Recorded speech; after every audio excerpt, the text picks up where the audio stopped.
జై శ్రీరామ్. మావోయిస్టు విప్లవ ఉద్యమంలో ఒక సరికొత్త అధ్యాయం మళ్ళీ ప్రారంభమైంది. అంటే కొద్ది నెలల క్రితం నంబాల కేశవరావు గారు చనిపోయిన తర్వాత కొద్ది రోజులు ఆ స్థానాన్ని భర్తీ చేయడానికి ఇంకెవరిని ఎన్నుకోలేదు వాళ్ళు. అంటే తర్వాత చర్చల అనంతరం తిప్పిరి తిరుపతిని మావోయిస్టు కేంద్ర కమిటీ కార్యదర్శిగా ఎన్నుకోవడం అనేది జరిగింది. ఇది యాదృచ్ఛికంగా జగిత్యాల జైత్రయాత్ర ప్రారంభమైన 47 సంవత్సరంలోనే.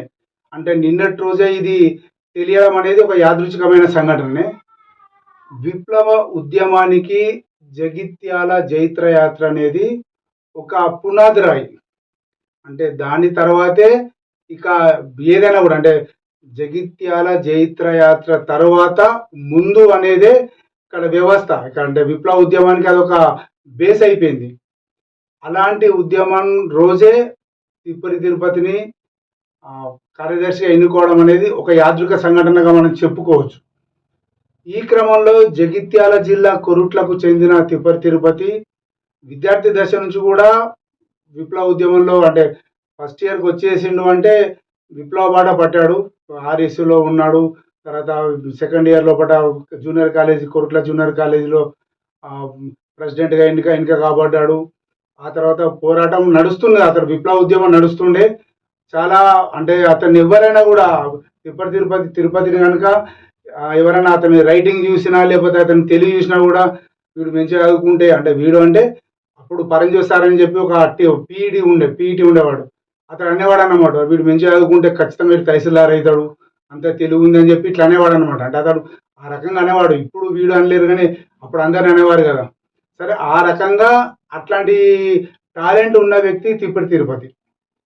ఆ తర్వాత విప్లవ ఉద్యమం లోపల పోరాటం అంటే వీళ్ళకంటే సీనియర్లు కొందరు వీళ్ళకు మార్గదర్శకం చేయడం, ఇట్లా ఏబీపీ ఆర్ఎస్యు అనేది గొడవలు జరగడం, అందులో ఒక అండర్ గ్రౌండ్లో ఉండడం.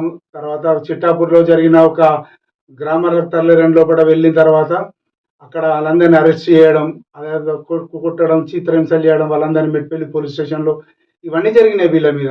ఎన్ని రకాలుగా వీళ్ళు పోలీస్ దెబ్బలు తినాలి, అన్ని రకాలుగా దెబ్బలు తిన్నారు. ఈ క్రమం లోపల అంకం నారాయణ వాసం గజేందర్ కొరుట్ల మండలంలోని మాదాపూర్ గ్రామంలో ఒక పశువుల కొట్టంలో ఉన్నప్పుడు వీళ్ళ మీద అటాక్ జరిగింది. అంటే అంకం నారాయణ వాసం గజేందర్ను అప్పుడున్న ఎస్ఏ ప్రసాదరావు, సిఏ లింగారెడ్డి వాళ్ళ ఆధ్వర్యం లోపల ఒక ఎన్కౌంటర్ జరిగింది. వాళ్ళిద్దరు చనిపోయారు. ఆ ఎన్కౌంటర్ను పరిశీలించడానికి అప్పుడు జార్జి ఫెర్నాండెజ్ కూడా వచ్చాడు.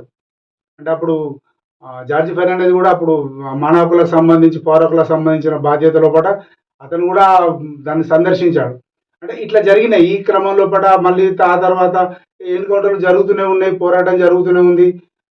ఈ క్రమంలో అండర్గ్రౌండ్ ఎప్పుడైతే గౌటి నాంపల్లి మీద అంటే ఒక విద్యార్థి పరిషత్ నాయకుని మీద అటాక్ అయిన తర్వాత, గౌటి నాంపల్లి అనే విద్యార్థి పరిషత్ నాయకుని మీద అటాక్ అయ్యి కాళ్ళు చేతులు నరికేసిన తర్వాత వీళ్ళు అందరూ అండర్గ్రౌండ్కి వెళ్ళిపోయారు. ఎవరు లేరు. అంటే తిరుపతితో సహా నిజాముద్దీన్ అని ఇప్పుడు ప్రస్తుతం అతను ఎక్కడున్నాడో తెలియదు. వెంకటేశం అనే వ్యక్తి మటుకు వెంకటేశం అనే వ్యక్తి మటుకు నల్గొండ జిల్లా ప్రధాన కార్యదర్శిగా ఉన్నప్పుడు ఒక ఎన్కౌంటర్లో చనిపోయాడు. అంటే పోలీస్ స్టేషన్ మీద అటాక్ చేసి తుపాకు తీసుకెళ్తుంటే ఒక ట్రాక్టరు డ్రైవింగ్ చేస్తున్న క్రమం లోపల అతని మీద అటాక్ జరిగింది. అప్పుడు చనిపోయాడు అతను.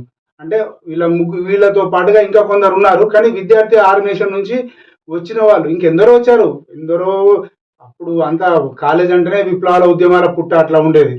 అందులోంచి ఎందరో వచ్చారు. ఎంతో క్రీమ్ వెళ్ళిపోగా ఉన్నత స్థాయి లోపల అంటే మావోయిస్ట్ ఉద్యమం లోపల అత్యంత ఉన్నతమైన స్థాయి లోపలికి వెళ్ళింది మటుకు తిరుపతి. అంటే ఇంక అంతకంటే పెద్ద హోదా లేదు. కాదు, చాలా పెద్ద హోదాకి వెళ్ళిపోయాడు. ఈ క్రమం లోపల మావోయిస్ట్ ఉద్యమం లోపల ఉన్న లొసుగులను అంటే లొసుగులు అంటే ఏంటంటే ఇప్పుడు ఈ లంపెన్ వర్గాలు ఉంటాయి కదా, ఇవన్నీ కూడా మావోయిస్ట్ ఉద్యమంలో కోవట్లు వచ్చేసినాయి. ఇవన్నీ ఎన్నో రకాలుగా ఉన్నాయని వీటన్నిటిని తట్టుకొని నిలబడి విప్లవ ఉద్యమాన్ని కొంత మార్పు చేసి అంటే ప్రజాస్వామ్యబద్ధంగా ఉండేదానికి మార్పు చేస్తాడని చెప్పని కొందరు మేధావులు అంటే డిస్కస్ చేస్తుంటే తెలుస్తున్నది. పోరాటం, యుద్ధం చేయడం అనేది, తుపాకీ అనేది అవసరమే. ప్రతి మనిషి ఒక చీమ వస్తుందంటే దానికి ఇచ్చడానికి కనీసం ఒక ఘోరాన్ని అవసరమే. హింస అనేదానికి మనల్ని మనం రక్షించుకోవడానికి చేస్తున్న కార్యక్రమానికి మధ్యలో ఉండే తేడాను మావోయిస్ట్ ఉద్యమం గమనించుకోవాలి. ఇప్పుడు తిరుపతి హయాంలో అది జరగాలని చెప్పి చాలామంది కోరుకుంటున్నారు. అతి సాధారణమైన కుటుంబంలోంచి వచ్చి విప్లవ ఉద్యమంలో పాటు దాదాపుగా 4 దశాబ్దాలుగా పనిచేస్తూ ఈ స్థాయికి రావడం అనేది ఉత్తర తెలంగాణ పరంగా అంటే ఉత్తర తెలంగాణ అంటే జగిత్యాల జిల్లాను కనుక బేస్ చేసుకుంటే ఫస్ట్ ముప్ప లక్ష్మణరావు గారు వస్తారు. తర్వాత ఇప్పుడు తిరుపతి వస్తాడనేది ఒక డిస్కస్ నడుస్తున్నది, చర్చ నడుస్తున్నది. ఇది ఎట్లా ఉన్నా కూడా తిప్పిరి తిరుపతి అనే ఈ స్థాయికి రావడం లోపట అతడు తను నమ్ముకున్న సిద్ధాంతాన్ని దాన్ని ముందుకు తీసుకెళ్లే క్రమం లోపల అతడు ఈ స్థాయికి వచ్చాడని చెప్పి చాలామంది కూడా చెప్తున్నారు. అతను ఇంకా అంటే ప్రజాస్వామ్యయుతంగా విప్లవ ఉద్యమం చేస్తే ఇంకా మంచి స్పందన వస్తుంది, ప్రజల లోపల సానుభూతి పెరిగే అవకాశం ఉంది. అంటే ప్రజాస్వామ్యబద్ధంగా చేయట్లేదు ఇప్పుడు. అంటే ప్రభుత్వం కూడా ప్రజాస్వామ్యబద్ధంగా పోవట్లేదు, వీళ్ళు కూడా ప్రజాస్వామ్యబద్ధంగా ఉండట్లేదు.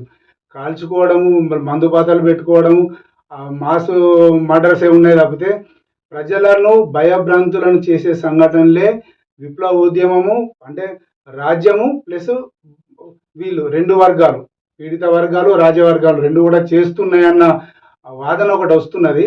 ఈ క్రమం లోపల అందరూ కూడా లోకా సమస్త సుఖినో భవంతు అన్నట్టుగానే దేశ సమస్త సుఖినో భవంతు, దేశ ప్రజలందరూ కూడా సుఖ సంతోషాలతో ఉండే విధంగా విప్లవకారులు ఆలోచించాలా, ప్రభుత్వం ఆలోచించాలని కోరుకుందాం.